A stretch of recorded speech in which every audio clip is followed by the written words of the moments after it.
మదీనావాచ్ అధినేత చేతుల మీదుగా శ్రీ లక్ష్మీ పార్వతి వృద్ధాశ్రమం నందు దుప్పట్ల పంపిణీ. కొవ్వూరు పట్టణం నందుగల శ్రీ లక్ష్మీ పార్వతి ఓల్డేజ్ హోమ్ నందు రిజ్వాన్ ముజఫర్ ఆధ్వర్యంలో మదీనావాచ్ గ్రూప్ అధినేత షేక్ ఇంతియాజ్ చేతుల మీదుగా వృద్ధులకు దుప్పట్లు పంపిణీ కార్యక్రమం చేపట్టారు. ఈ సందర్భంగా ఆయన మాట్లాడుతూ, చలికాలంలో వృద్ధులకు ఎంతో అవసరమైన దుప్పట్లను నా చేతుల మీదుగా పంచడం ఆనందంగా ఉందని, అదేవిధంగా వృద్ధాశ్రమంలోని 100 మందికి మదీనా గ్రూప్ అధినేత ఆధ్వర్యంలో కంటి పరీక్షలు, మోకాళ్లు, కీళ్ల పరీక్షలు ఉచితంగా చేస్తామని, అవసరమైన వారికి ఆపరేషన్లు చేపడతామని తెలిపారు. ఈ కార్యక్రమంలో షేక్ షోయబ్, రిజ్వాన్, ముజఫర్ తదితరులు పాల్గొన్నారు. అందరికీ నమస్కారం అండి. ఈరోజు కోవూరులో ఒక మంచి పని చేయడం జరిగింది. అవసరం ఉండే వాళ్ళకి, ఎవరైతే నీడీ పీపుల్స్ ఉన్నారో వాళ్ళకి బెడ్షీట్ ఇవ్వడం, దాదాపు 100 పైన బెడ్షీట్లు ఇవ్వడం జరిగింది.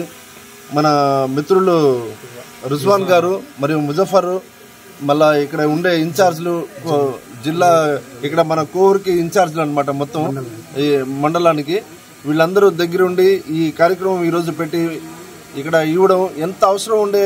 ఇప్పుడు ఈ క్లైమేట్లో, మంచు క్లైమేట్, ఈ టైంలో అసలు బెడ్షీట్స్ అనేది చాలా అవసరం. కనీసం ఆ పని అన్నా చేయడం అనేది ఒక బాధ్యత ప్రతి ఒక్కరికి ఉంది. ఇక్కడ వీళ్ళు అది గమనించి బెడ్షీట్స్ ఇవ్వడం అనేది ఈ చాలా సమాజానికి అసలు చాలా అవసరం ఉండే పని. ఇది చాలా ఆనందంగా ఉంది నాకు. నెల్లూరు నుంచి ఇక్కడ రావడం, వీళ్ళు పిలిచిన తర్వాత, ఇక్కడ చూసిన తర్వాత నాకు ఒక ఆలోచన కూడా కలిగింది. ఇక్కడ ఉండే వాళ్ళకి, అనాథాశ్రమంలో ఉండే వాళ్ళకి కొందరికి కంటి సమస్యలు ఉన్నాయి. అది నేను ఆపరేషన్ కూడా చేయిస్తానని చెప్పి మాట ఇచ్చున్నాను.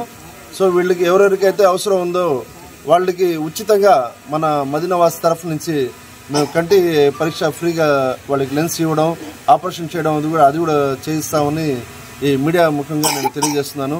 అదేవిధంగా వాళ్ళకి ఏమైనా మోకాళ్ళకి ఏమైనా సమస్యలు ఉంటే అది కూడా ఒక డేట్ ఫిక్స్ చేసుకుని వాళ్ళు కూడా మోకాలు చుప్పలు ఏవైతే అవసరం ఉండే వాళ్ళకి అది కూడా ఆపరేషన్ చేసి వాళ్ళు కూడా అది చేయించాలని అనుకున్నాను.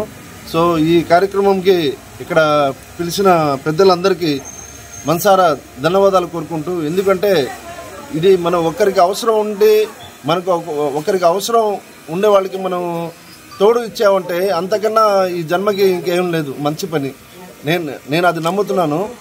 సో ప్రతి ఒక్కరూ ఇది గమనించి వాళ్ళ ఏరియాలో ఎవరెవరైతే నీడీ పర్సన్స్ ఉన్నారో వాళ్ళందరికీ మేమంతా స్వాగతం, ఎంతవరకు మీరు ఇవ్వగలుగుతారో వాళ్ళకి అది ఇచ్చి అది పుణ్యం చేసుకుంటారని అందరినీ కోరుకుంటూ, కోవూరు ప్రజలందరికీ వన్స్ అగైన్ ధన్యవాదాలండి. నమస్తే. ఈరోజు శాంతినగర్లో ఉన్న శ్రీ లక్ష్మీ పార్వతి ఓల్డేజ్కి విచ్చేసాము. ఇక్కడ ఉన్న ఎవరెవరు ఉన్నారో ఓల్డేజ్ హోమ్లో వాళ్ళకి దుప్పట్లు పంపిణీ చేయడం జరిగింది. ఈ మన ఇక్కడ ఇచ్చేసిన నాయకులకి, మండల నాయకులకి ధన్యవాదాలండి. మన రిజ్వాన్ గారి ఆధ్వర్యంలో ఇది పంపిణీ చేయడం జరిగింది.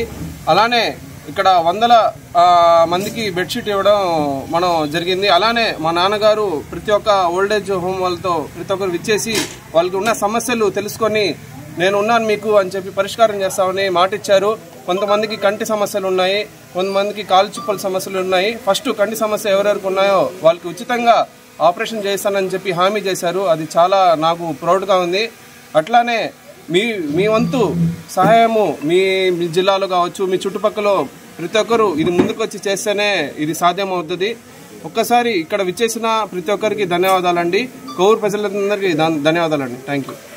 అధ్యక్షుడిని ఈరోజు మన మదీనావాచ్ కంపెనీ అధినేత శ్రీ ఇంతియాజ్ సాహెబ్ గారికి, మరి ఇక్కడ విచ్చేసినటువంటి మన ముఖ్య మండల నాయకులకి, కార్యకర్తలకి ముందుగా నమస్కారం తెలియజేసుకుంటూ, ఈరోజు మన కోవూరు శాంతినగర్లో ఉన్నటువంటి ఓల్డ్ ఏజ్ హోమ్లో మన రిజ్వాన్ భాయ్ ఆధ్వర్యంలో వాళ్ళు బెడ్షీట్ల పంపిణీ కార్యక్రమం జరిగింది. ఇదేంటంటే ఇక్కడ ఉండే ఓల్డ్ ఏజ్ హోమ్లో ఉండేటువంటి పెద్దోళ్ళకి ఈ చలికాలంలో ఇవి ముఖ్యంగా ఉపయోగపడతాయని, ఇది చాలా మంచి కార్యం. ఇటువంటి కార్యక్రమాలు మరిన్ని ఎన్నో చేయాలని, మరి ఇదే విధంగా మన ఇంతియాజ్ భాయ్ కూడా ఇక్కడ ఒక మాట ఇచ్చారు. ఈ ఆశ్రమంలో ఉండేటువంటి వాళ్ళకి, కంటి చూపు లేని వాళ్ళకి కంటి చూపు ఆపరేషన్ చేయిస్తానని చెప్పి అదొకటి, మోకాళ్ళ చిప్పలు ఎవరన్నా అరిగిపోయి ఉంటే వాళ్ళకు కూడా వైద్యం వాళ్ళ సొంత మదీనా సంస్థ ద్వారా చేపిస్తానని చెప్పారు. మంచి పరిణామం. ఇటువంటి కార్యక్రమాలు ఎన్నో వాళ్ళు మన ఇంతియాజ్ భాయ్ చేయాలని కోరుకుంటూ ఇక్కడికి విచ్చేసినటువంటి అందరికీ నా ధన్యవాదాలు తెలియజేసుకుంటున్నాను.